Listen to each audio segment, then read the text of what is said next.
자, 어떤 분에게 있었던 일입니다. 이분이 하루는 백화점에 차를 몰고 쇼핑을 가셨습니다. 자, 그리고 차를 몰고 왔다는 사실을 깜빡하고서는 택시를 타고 집으로 갔습니다. 자, 그리고 다음날 아침 아파트에서 차를 찾고자 하나 차가 보이지 않는 것입니다. 그래서 경찰에 신고를 했다는 것입니다. 자, 내가 차를 어디에 세웠는가 기억이 나지 않아 헤매고 다닌 경험이 아마 우리에게도 한 번쯤은 있을 것입니다. 자, 그런데 이 경우는 증상이 더 심하다고 할 수가 있습니다. 어떤 분이 딸 결혼식을 위해 아침에 머리를 매만지려고 미용실을 방문했습니다. 그런데 이 미용실의 미용사가 파마를 권하는 것이었습니다. 그래서 깜빡하고 파마를 시작했습니다. 그리고 딸의 결혼식에 지각하고 말았다고 하는 것입니다. 자, 예수님께서 12살 되던 해에 유월절에 있었던 일입니다. 예수님의 부모 요셉과 마리아는 예수님과 함께 성전에 올라갔습니다. 자, 예수님의 부모는 해마다 유월절이면 어김없이 성전에 올라갔습니다. 그리고 절기를 마치고 집으로 돌아가는데 문제가 생겼습니다. 자, 하룻길을 간 후에야 아들이 자신들에게 없다는 사실을 발견한 것입니다. 어떻게 그럴 수가 있을까 싶지만 그럴 수가 있습니다. 그 당시에는 절기를 지키고자 온 마을이 순례단을 조직했습니다. 자, 함께 떠나고 이동하는 것이 더 안전하고 덜 번거로울 수가 있습니다. 예수님의 부모는 항상 순종하는 맏아들 예수가 당연히 자신들의 일행 가운데 섞여 있으리라 생각하고 있었습니다. 그렇게 예수님이 자신들과 동행하는 줄로 착각하며 하루 동안이나 길을 걸어갔던 것입니다. 그리고 날이 저물어 숙소에 들려 하다 보니 아들 예수가 보이지 않습니다. 일행에게 수소문해 보아도 아무도 아는 자가 없습니다. 그때 비로소 그들은 예수가 자신들에게 없다는 사실을 발견했습니다. 자, 그리고 가던 길을 돌이켜 예루살렘으로 올라갑니다. 놀란 가슴을 진정시키며 사흘길을 걸어서 마침내 예수님을 성전에서 찾게 되었습니다. 자, 여러분, 자식을 잃어버린 그 3일 72시간 얼마나 고통스러웠을까요? 자, 그 사흘의 시간은 표현할 수 없을 만큼 고통스러웠을 것입니다. 그런데 성경은 그 예수님이 성전에서 그 율법사와 학자들 사이에서 묻기도 하고 대답하기도 하였다라고 말씀하고 있습니다. 그들이 예수님의 대답과 예수님의 질문을 듣고 경탄했다고 말합니다. 마리아와 요셉은 예수님의 부재에 깜짝 놀랐고 이 학자들은 예수님의 임재에 깜짝 놀라고 있었습니다. 요셉과 마리아는 아들이 무사한 것을 보고 안도하고 쉼을 쉬고 있지만 그러나 그 아들이 학자들 사이에 있는 것을 보고 또한 놀랍게 여기고 있었습니다. 마리아는 아들을 나무랍니다. 아이야, 어찌하여 우리에게 이렇게 하였느냐? 보라, 내 아버지와 내가 근심하여 너를 찾았느니라.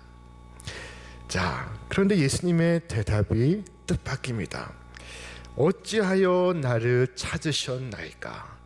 내가 아버지의 집에 있어야 할 줄을 모르셨나이까? 자, 어찌하여? 라고 묻는 예수님을 향한 질문에 예수님은 어찌하여? 라고 답하시고 있었습니다. 내가 내 아버지의 집에 있어야 할 줄을 모르셨나이까? 자, 12살 어린 예수님의 그 대답 속에는 예수님의 자의식이 담겨 있습니다.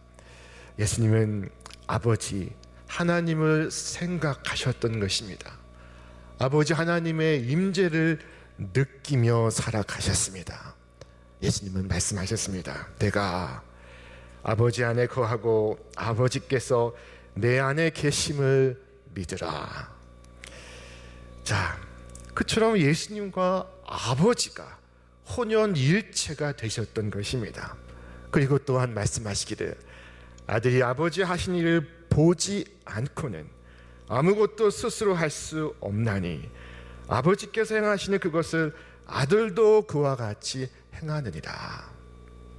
자, 아들 예수가 아버지 하나님이 하시는 일을 보시고 계셨다는 것입니다. 예수님은 보시고 계셨습니다. 그뿐만이 아니었습니다. 예수님은 듣기도 하셨습니다. 내가 아무것도 스스로 할 수 없노라. 듣는 대로 심판하노니 나는 나의 뜻대로 하려 하지 않고 나를 보내신 이의 뜻대로 하려 함으로 내 심판은 의로우느니라. 자, 예수님은 세상이 듣지 못하는 하늘의 소리를 듣고 판단하고 계셨던 것입니다. 자, 그러므로 예수님은 흔들리지 않으셨습니다. 제가 언젠가 미국에서 한국으로 돌아올 때 일입니다. 자, 그 비행기 안에서 누군가가 시끄럽게 웃고 있었습니다. 자, 그 상황은 웃을 수 있는 상황이 아니었습니다. 비행기가 요동하고 운항 상태가 고르지 않았습니다. 자, 그런데 제 뒤에 누군가가 계속해서 웃고 있었습니다. 저는 누구일까라고 고개를 돌려 그를 바라봤습니다. 그랬더니 그가 헤드폰을 끼고 있었습니다. 자, 그가 남달랐던 것은 남이 듣지 못하는 소리를 그가 듣고 있었기 때문이었습니다. 자, 여러분, 예수님의 행동이 세상의 사람들과 달랐던 것은 예수님은 하늘의 소리를 듣고 계셨기 때문이었습니다. 이 때문에 세상 사람들이 당황할 때 예수님은 당황하지 않으셨습니다. 나사로가 죽게 되었다고 사람들이 허둥대고 당황하고 놀라고 불안해하고 우울해할 때 예수님은 동요하지 않으셨습니다. 예수님은 말씀하십니다. 이 병은 죽을 병이 아니라 하나님의 영광을 위함이요 하나님의 아들로 이를 인하여 영광을 얻게 하려 함이라. 자, 여러분, 우리 믿는 신앙인의 삶이라고 해서 핑크빛의 평탄한 길만 있는 것은 아닙니다. 그러나 우리가 인생의 길에서 만나는 질병, 문제, 시험, 시련, 환난, 죽음을 나 혼자 맞이하느냐, 예수님과 함께 맞이하느냐, 그에 따라서 결과는 급격하게 달라질 수가 있습니다. 예수님은 하나님과 함께 하시고 있었던 것이었습니다. 하나님과 막힘없는 교제를 갖고 계셨습니다. 예수님의 그 이름은 임마누엘입니다. 임마누엘 이름의 의미는 하나님이 함께 하시다 하는 것이었습니다. 보라, 처녀가 잉태하여 아들을 낳을 것이요 그의 이름을 임마누엘이라 하리라 하셨으니 이를 번역한즉 하나님이 우리와 함께 계시다 함이라. 예수의 이름은 하나님이 우리와 함께 하신다는 약속이요, 예수의 삶은 하나님이 우리와 함께 하신다는 그 증거입니다. 자, 그 예수님께서 우리에게 말씀하셨습니다. 볼지어다 내가 세상 끝날까지 너희와 항상 함께 있으리라.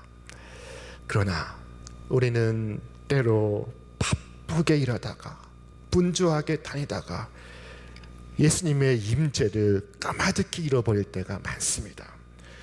예수님께서 마르다와 마리아의 집을 방문하셨습니다. 자, 예수님께서 나에게 찾아오셨을 때 마리아가 선택한 것은 예수님과 함께 있는 것이었습니다. 자, 그러나 마르다는 예수님을 두고 일을 선택합니다. 그리고 마르다는 여동생 마리아까지 불러내고 있었습니다. 자, 이 마르다는 주님의 교제보다 일을 더 중시했습니다. 이런 생각을 갖게 되면 심지어 기도가 낭비라고까지 생각이 듭니다. 예배드린 이 시간이 아깝다는 생각까지 듭니다.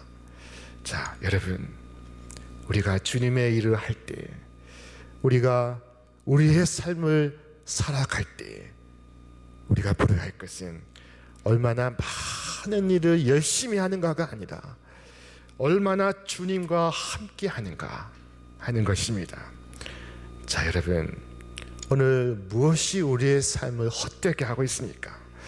오늘 우리를 주님의 임재 가운데 살지 못하게 하는 것이 무엇입니까? 주님이 내 곁에 계시겠지, 우리와 함께 하시겠지 라고 생각하지만 혹 상당한 시간 동안 예수님을 잃어버리고 있지는 않습니까? 자, 저는 매일 큐티를 하는데요, 좋습니다.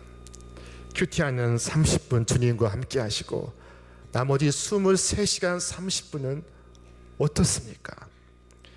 마리아와 요셉은 주님을 놓아두고 돌아왔습니다. 성전에서 1시간 주님과 함께 있다가 그곳에서 주님과 작별하고 돌아왔습니다. 그리고 주님을 잃어버린 줄도 몰랐습니다. 여러분, 우리는 어떻습니까? 성전에서 나와 집으로 돌아갈 때, 일터로 향할 때 여전히 주님과 함께 동행하고 있습니까?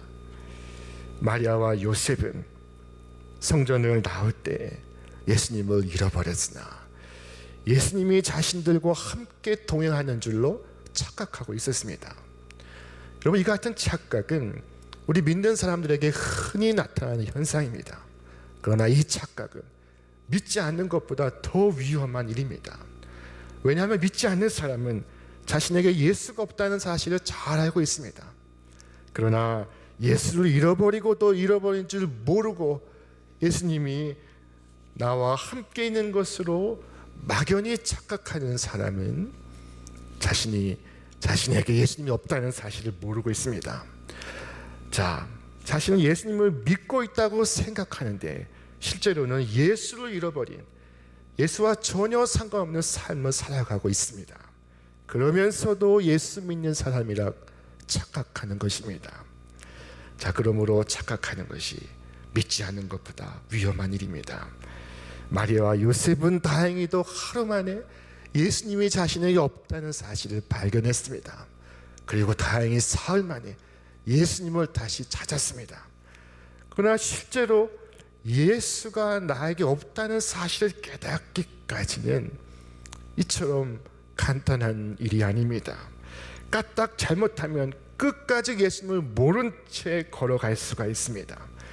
자신이 예수님을 잘 믿는 사람이라는 착각 속에 일평생을 살아갈 수도 있습니다.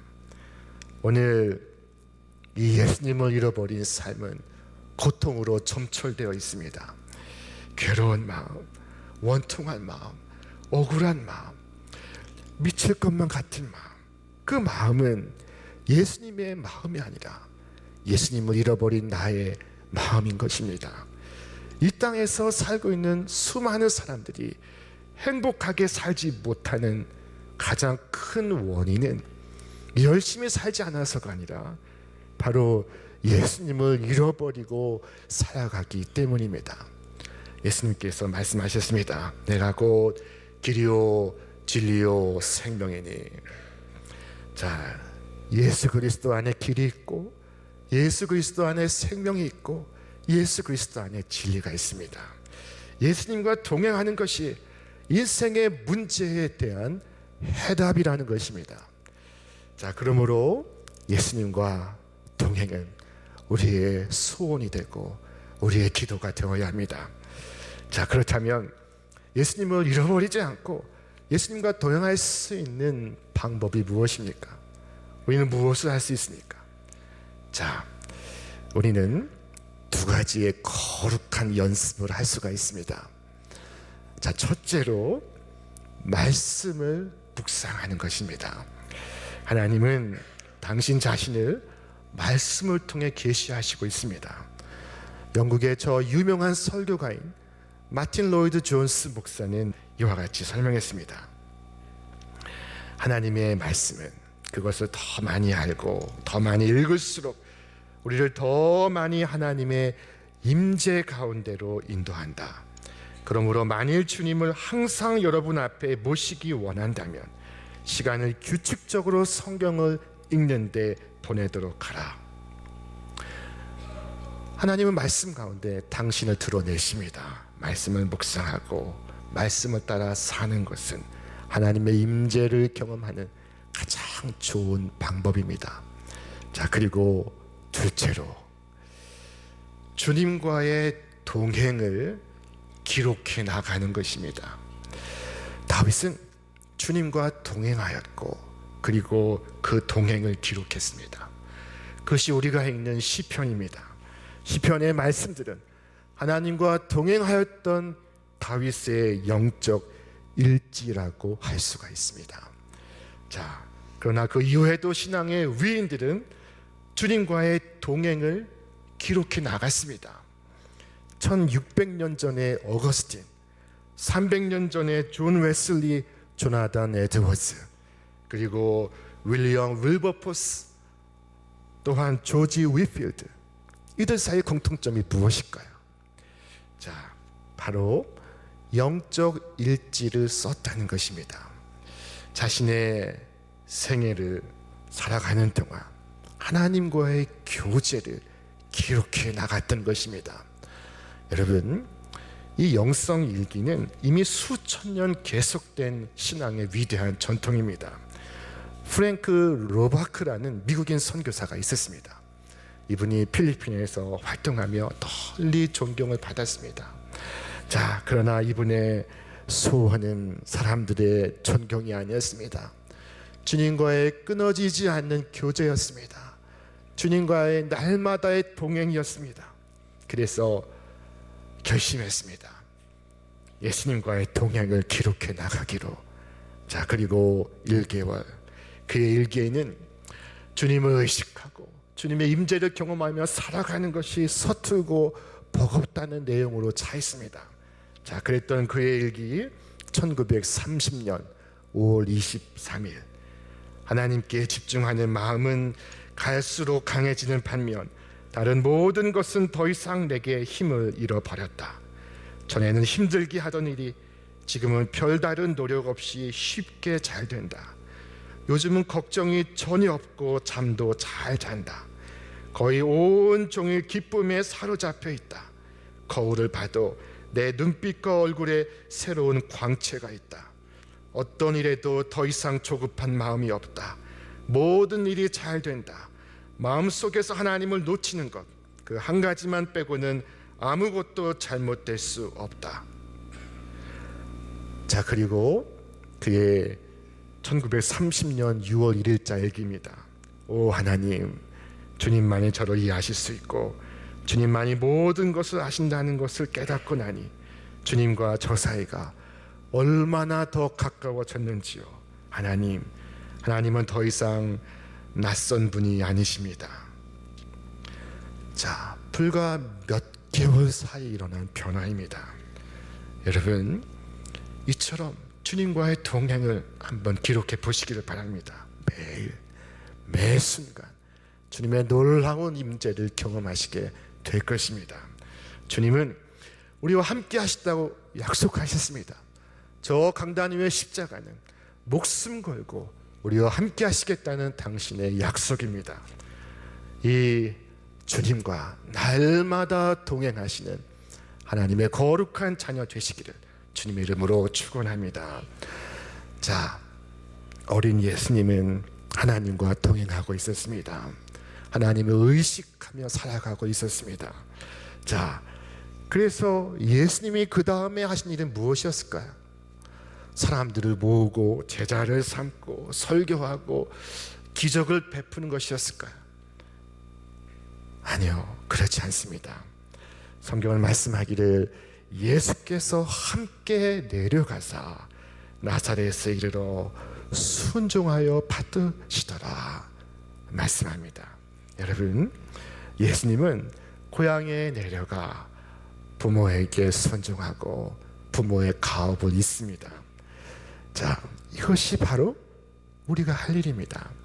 주님과 함께 집으로 돌아가 가족을 지키고 사랑하며 본업에 충실하는 것입니다. 그렇지만 목사님, 저는 선교사가 되기로 작정했습니다. 예, 좋습니다. 그러나 여러분의 첫 번째 선교지는 여러분의 가정임을 잊지 마시기를 바랍니다. 여러분의 가족이 믿지 않는다면 어떻게 바다 건너 낯선 사람이 내가 전하는 말을 믿을 수가 있겠습니까? 그러나 목사님, 나는 하나님을 위해 큰 일을 할 준비가 다 되어 있습니다. 네, 좋습니다. 그렇다면 그 큰 일을 직장에서 하시기를 바랍니다. 훌륭한 직원이 되시기를 바랍니다. 훌륭한 사장님이 되시기를 바랍니다. 바른 태도로 출근하고 일하시기를 바랍니다. 불평하거나 투덜대지 않고 오직 마음을 다하여 주께 하듯 하고 사람에게 하듯 하지 마시기를 바랍니다. 아무리 평범한 일도 그때 하나님의 일이 될 수가 있습니다. 소년 예수에게는 요셉과 마리아에게 복종하는 것이 하나님의 일이었습니다. 아버지의 뜻을 행하는 것이었습니다. 그때 목수의 일은 성직이 되고 목수의 일터는 거룩한 성전이 되었습니다. 여러분, 우리가 무엇을 하든지 어디로 행하든지 항상 주님을 의식하고 주님의 존재를 경험하며 살아갈 수 있기를 바랍니다. 우리 교회를 세우신 이성봉 목사님은 임마누엘 영성으로 유명하신 분이셨습니다.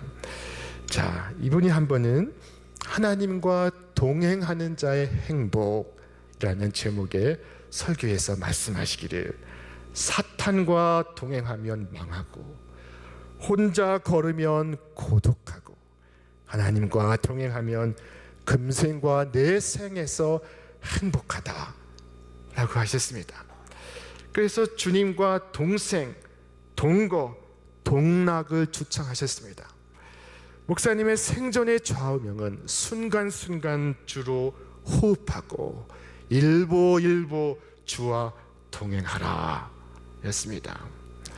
자, 목사님은 예수님 손잡고 다닌다는 표시로 항상 오른손을 굳게 쥐고 있었습니다. 의식과 무의식, 말과 생각, 또 날마다 삶 속에서 예수님과 동행하며 살아가기를 원하셨던 것입니다. 오늘 우리 모두는 이성봉 목사님의 후예들입니다. 자, 초기 한국교회에 유명한 평양에 깡패가 있었습니다.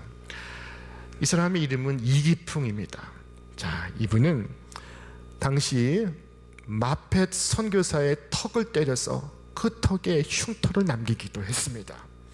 근데 이분이 예수를 믿고 선교사님 앞에 회개하고 한국인 최초의 7명의 목사 가운데 한 사람이 됩니다.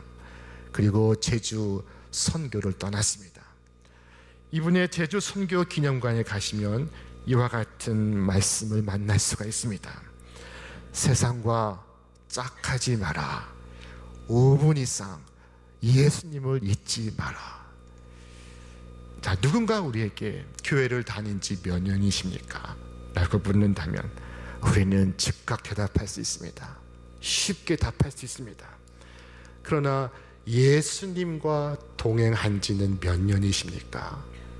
라고 물으신다면 여러분 어떻게 답할 수가 있습니까? 여러분, 내가 매일 매 순간 주님과 동행하고 있는지 스스로 점검해 보시기를 바랍니다. 오늘 이 성전에서 나와 집으로 돌아갈 때, 일터로 향하여 나아갈 때 주님의 임재를 느끼며 주님과 함께 걸어가시는 참으로 복된 삶, 행복한 삶을 살아가시는 여러분과 제가 되시기를 주님의 이름으로 축원합니다.